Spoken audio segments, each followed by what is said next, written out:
আমার সকল দর্শকবৃন্দদের জানাই আন্তরিক প্রীতি ও শুভেচ্ছা।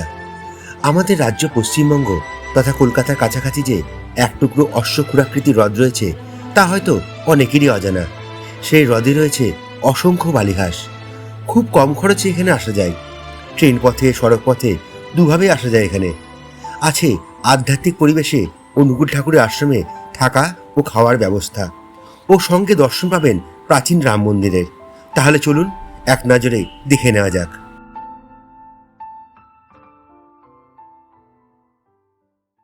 আজ শনিবার, নিরামিষ, আর তাই একটু ভাত আর এই যে একটু পাঁচ তরকারি দিয়ে দুটো ভাত খেয়ে নিই, তারপর যাবো এক জায়গায়। চলুন আগে খেয়ে নিই। হলো মানি ব্যাগ, দেখি মানি ব্যাগে ক টাকা আছে। 50 টাকা, এতেই হবে, বেশি লাগবে না। কে তুই যাবি নাকি? চল চল চল চল আমার সঙ্গে চল। আমি আজ যেখানে চলেছি জায়গাটির নাম চালতিয়ার বিল। নিকটবর্তী রেলওয়ে স্টেশন হচ্ছে বহরমপুর কোর্ট। সেখান থেকে 4 কিলোমিটার দূরে অবস্থিত এই জায়গাটি। এই লেক ছাড়াও আছে এখানে একটি রাম মন্দির আর একটি অনুকূল ঠাকুরের আশ্রম। সব তথ্য পাবেন এই ভিডিওতে। শিয়ালদা থেকে বহরমপুর আসার বেশ কয়েকটি এক্সপ্রেস ও লোকাল ট্রেনও রয়েছে। আপনারা ট্রেনে করে বহরমপুর কোর্ট নেমে টোটো রিজার্ভ করে বা শেয়ার করে এখানে আসতে পারেন। ভাড়া নেবে জনপ্রতি 20 টাকা। বলবেন চালতিয়ার বিল যাব। বিশাল বট গাছ, আর এই যে পাশে হচ্ছে সে রাম মন্দির। চলুন যাওয়া যাক সামনে। যে ব্যাকগ্রাউন্ড মিউজিক কেন দেন বুঝতে পারছেন তো? ভেতরে দেখুন চারিদিকে এখন কালী পুজোর সময়, আর মাইকে দেখুন সব হিন্দি গান চলছে। তাই আমাকে ওই সাউন্ডটাকে স্টপ করার জন্যই এই ব্যাকগ্রাউন্ড মিউজিক ভিতরে যাওয়া যাক। এটি চালতিয়া বিলের ওপারে অবস্থিত একটি রাম মন্দির। মন্দিরটি কত বছরের পুরনো তা আমার জানা নেই, তবে মন্দির লাউগা বটগাছগুলিকে দেখলে বোঝা যায় যে এই মন্দির কত পুরনো। একটা সময় ছিল যখন এই এলাকা বন জঙ্গলে ভর্তি ছিল। দিনের বেলাতেও মানুষ আসতে ভয় পেত। এখন রক্ষণাবেক্ষণ করে নবনির্মিত করা হয়েছে এই রাম মন্দিরকে।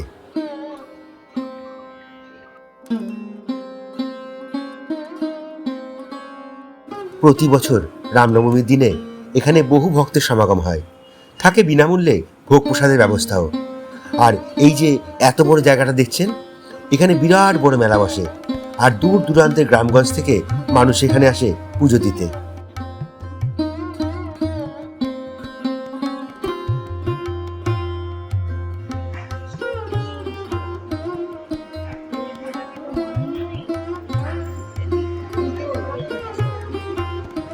শিব মন্দির রয়েছে এখানে একটা।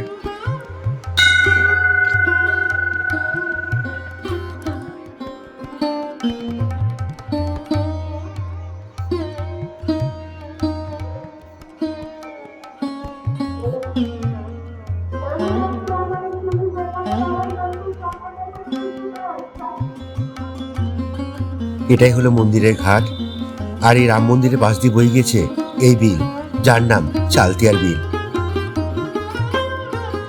কেন এই বিলকে অশ্বক্ষুরাকৃতি হ্রদ বলে তা আপনারা এই ভিডিওটি সম্পূর্ণ দেখলে জানতেই পারবেন।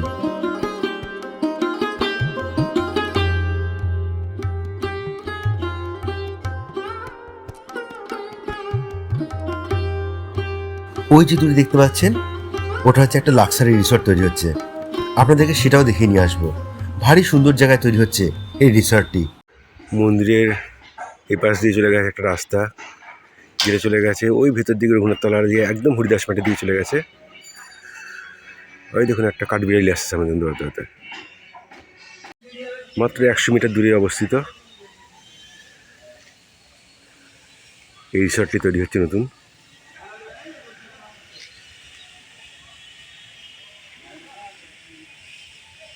ভিলাজ, এ লাক্সারিয়াস ব্যাঙ্কুয়েট রিসর্ট। চলুন দেখাবো ভেতরটা নিয়ে গিয়ে, যদি পারমিশন দেয়। আর এই যে পাশের পরিবেশটা হচ্ছে একদম এরকম। দেখুন এখনও কাজ চলছে, এখানকার কমপ্লিট হয়নি এখনও। আগামী দিনে কমপ্লিট হলে খুব ভালো পরিবেশে কিন্তু এই রিসর্টটা কিন্তু বানানো হয়েছে।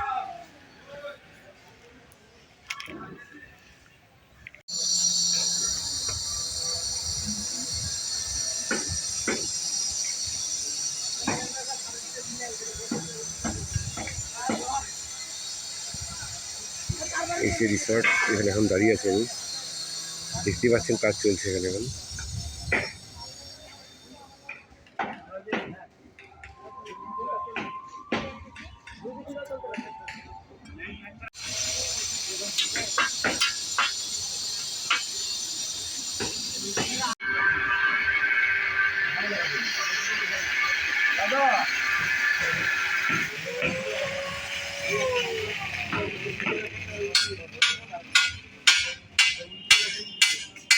এবারে সুইমিং পুল হচ্ছে এখানে।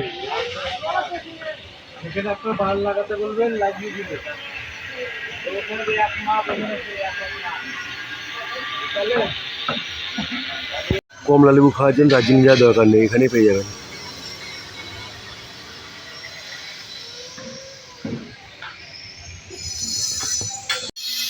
তো মানে পাখিরা নাই তৈরি হচ্ছে এখানে, পাখি টাখি রাখার জন্য।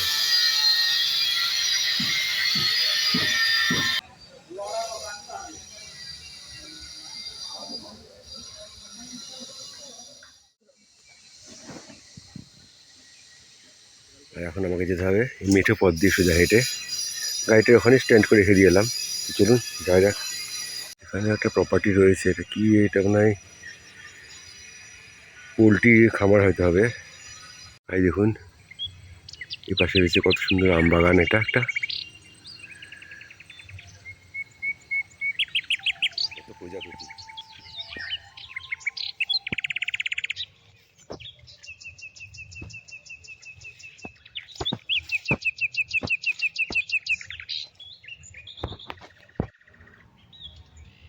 ছোট জলাশয় রয়েছে, কোনটা দিয়ে যাব বুঝতে পারছি না এখন।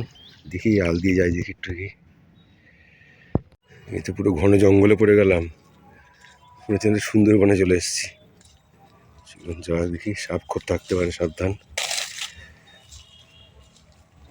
যেহেতু পাশে বিল রয়েছে, তো ডাঙা বলতে এইখানটাই শুধু, এরপরে চলে আসবে সম্পূর্ণ বিল। লিচু বাগান, এখন তো লিচুর সিজন না, লিচুর সিজন হলে তখন হয়তো আরও সুন্দর লাগতো। চলুন সামনে দিয়ে যাওয়া যাক। পানকৌড়ি, বালি হাঁস তো এগুলো।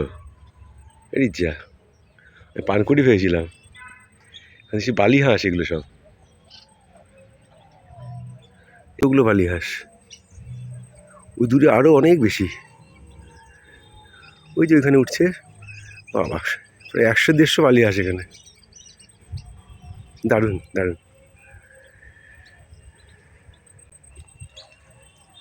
ওই যে সব উঠছে, কত বালি হাঁস দেখুন। হ্যাঁ, তো যেটা বলছিলাম, ওই যে ঝিলটা বা বিল যেটাই বলুন, এই বিলটা তো ওপাশ দিয়ে এসছে, যে কারণে বলছে অশ্বক্ষুরাকৃতি হ্রদ আমাদের পশ্চিমবঙ্গের এবং মুর্শিদাবাদ জেলায় অবস্থিত। এটাকে বলে চালতিয়ার বিল। আর এই যে এইভাবে গিয়ে, ওইভাবে গিয়ে, এইভাবে গিয়ে সোজা, ওইভাবে গিয়ে আবার ব্যাক নিচে সোজা গিয়ে ওই দিক দিয়ে। তো আপনাদের আমি দেখাবো, ওই পার থেকে নিয়ে গিয়ে দেখাবো এবারে, তাহলে বাকিটা আপনারা বুঝতে পারবেন। আর ওই পারে একটা আশ্রম রয়েছে, সেখানে আপনাদের নিয়ে যাব। তো চলুন দেখাই ওপার থেকে এবার আপনাদেরকে কেমন লাগে জায়গাটা, আর পরিবেশটা কেমন লাগছে, বা এখানে আসতে ইচ্ছে করছে কিনা আপনাদের, সেটা আপনারা কিন্তু অবশ্যই কমেন্টস করে জানাবেন। আর এখানে আসতে গেলে এখানে থাকার জায়গা আশেপাশে তো প্রচুর রয়েছে, 1 কিলোমিটারের মধ্যেই, সুতরাং কোনো অসুবিধা নেই। এই জায়গাটা হচ্ছে মাছ ধরার পক্ষে একদম সেরা জায়গা। ছোট্ট একটা ছিপ নিন, এখানে পুঁটি মাছ থেকে শুরু করে ওই কই মাছ, জিওল মাছ, এগুলো খুব আছে এখানে। অনেকে বসে এখানে, মাছ ধরতে বসে এখানে, আর এত ছাওয়ায় বসে এরকম জায়গায়, ওফ দুর্দান্ত লাগবে, তাই না? সেরা জায়গা, শান্ত পরিবেশ, তাই না? এখানে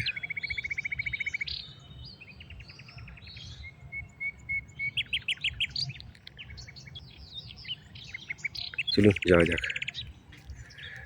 এই বাগানে মনে হয় পিকনিকও হয়। ওই যে সব চেনা চেনা বোতল লাগছে সব।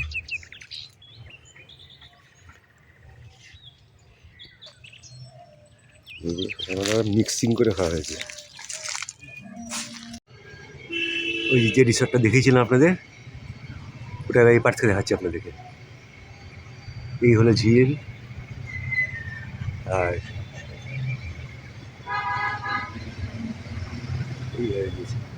ওই রকম মাছ হচ্ছে।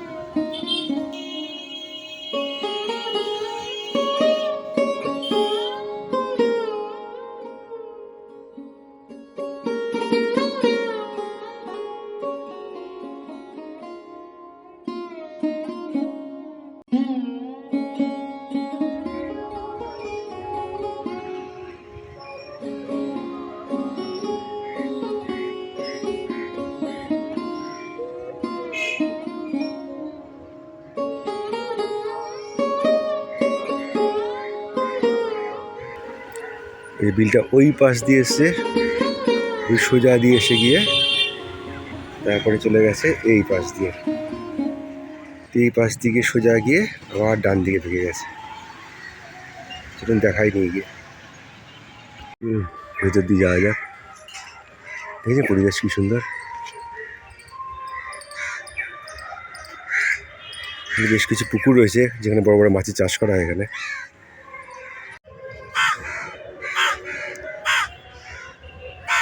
জাল বোনার কাজ চলছে এখন।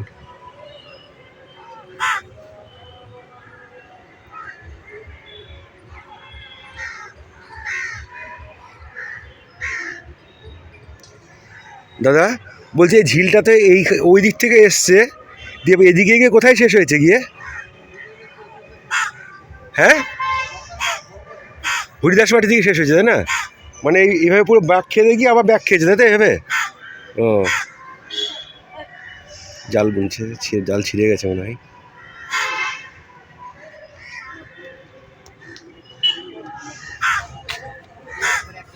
কি মাছ গো? পুঁটি মাছ নাকি? বুঝলে, চারাপোনা, মলি। এইভাবে এসছে ঝিলটা দিকে প্রায় 2-3 কিলোমিটার আগে থেকে। এইভাবে আসতে ওটা হচ্ছে মেন রোড।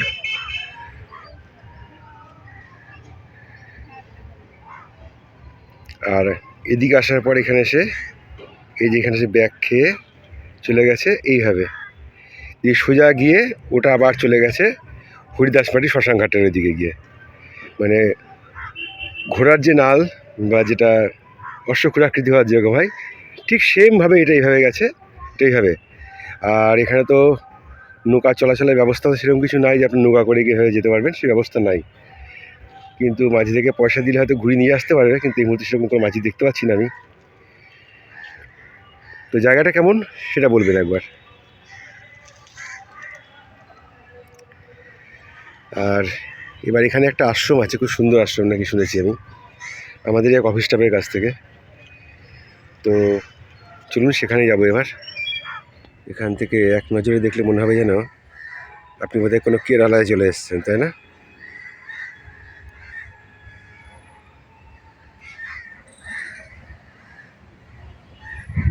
একদম দ্বিতীয় কেরালা। কিন্তু যেখানে আমি ছিলাম ওখান থেকে, আর এর সামনেই পড়বে হচ্ছে এরকম রেলগেট, এটাকে বলে ভাকরি রেলগেট। এই ভাকরি রেলগেটের সামনেই হচ্ছে এই জায়গাটা। এবার সামনে আছে হচ্ছে সে আশ্রম। চলুন যাওয়া যাক। ট্রেন আসছে মনে হয়, আর ট্রেনটা ক্রস করে যাক, তারপর আপনাদের আশ্রমটা দেখাচ্ছি আপনাদেরকে।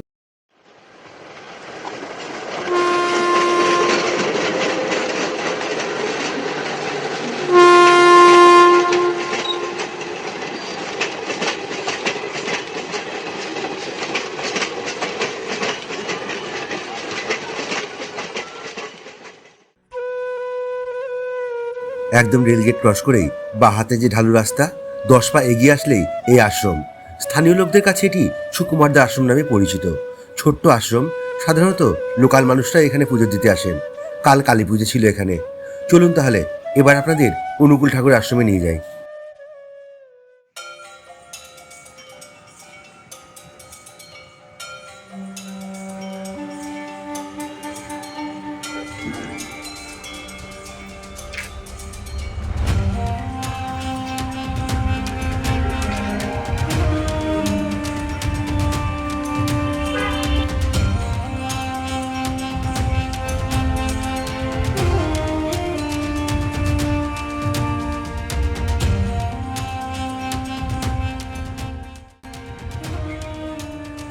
কিন্তু আশ্রম বন্ধ রয়েছে।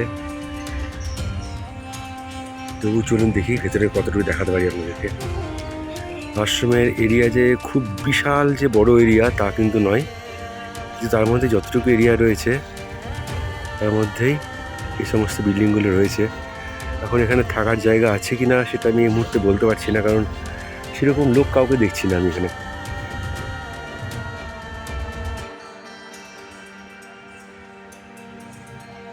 এই দাদা এখানে রক্ষণাবেক্ষণ করে, আর ইনি আমাকে যেটা জানালেন সেটা হলো যে এখানে থাকা খাওয়ার ব্যবস্থাও আছে, কিন্তু সেটা অগ্রিম ফোন করে জানাতে হবে। তবে আপনি এখানে সে প্রসাদ মূল্য এবং থাকার ব্যবস্থাও আছে, এবং প্রসাদ মূল্য হচ্ছে 50 টাকা মাত্র। আর থাকার মূল্যটা ওরা একটু ফোন করে আপনার জেনে নিলে ভালো হয়। আর ফোন নাম্বার আমি স্ক্রিনে দিয়ে দিচ্ছি, আপনি স্ক্রিন দিয়ে নাম্বারে দিয়ে ফোন করে অগ্রিম জানিয়ে আপনি আসবেন। এই দেখুন লাল শাক হয়েছে কত, দেখুন সবজি চাষও হচ্ছে। আর এখানে থেকেও আপনারা ওই যে বললাম যে অশ্বক্ষুরাকৃতি ঝিল, যেটা খুব কাছে এখান থেকে, মাত্র 10 টাকা টোটো ভাড়া পড়বে, এটা করে আপনারা যেতে পারেন। কি বড় বড় কড়াই, বছরে একটা দুটো দিন এখানে বিশাল অনুষ্ঠান হয়। অনুকূল ঠাকুরের যিনিকা দেওঘরে যে উৎসবটা হয় সেদিনকে এখানেও হয়। এই দেখুন কত বড় বড় কড়াই দিচ্ছে, এখানে এসে রান্না বান্না হয় কাঠের আগুন।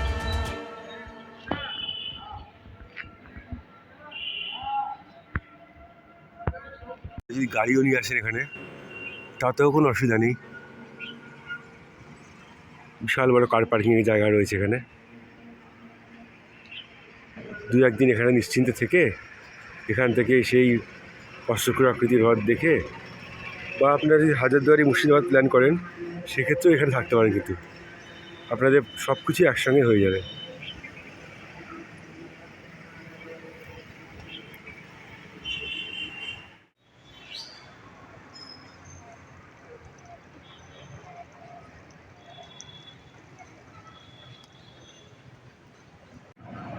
এখন তো সবই বন্ধ দেখছি।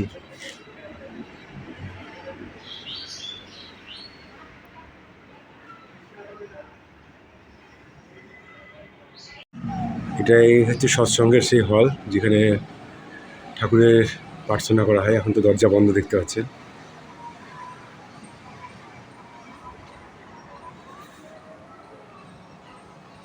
আর এই যে NH 34 যেটা দেখিয়েছিলাম আপনাদের, এটা। আর ওই যে দূরে হচ্ছে সেই ঝিল, এখানে কতটা দেখা যাচ্ছে এখান থেকে ক্যামেরাতে। চলুন তাহলে যাওয়া যাক। আজকের ভিডিওটি এ পর্যন্তই। ভিডিওটি ভালো লাগলে অবশ্যই লাইক শেয়ার করবেন অন্যদের দেখানোর জন্য। নতুন বন্ধু হলে সাবস্ক্রাইব করে পাশে থাকবেন। আমি যাব আবার বাড়ির পথে। আর যদি কখনো সময় সুযোগ পান তাহলে আপনার ছুটির অবসরে এখানে এসে ঘুরে যেতে পারেন। আজ আসি তাহলে।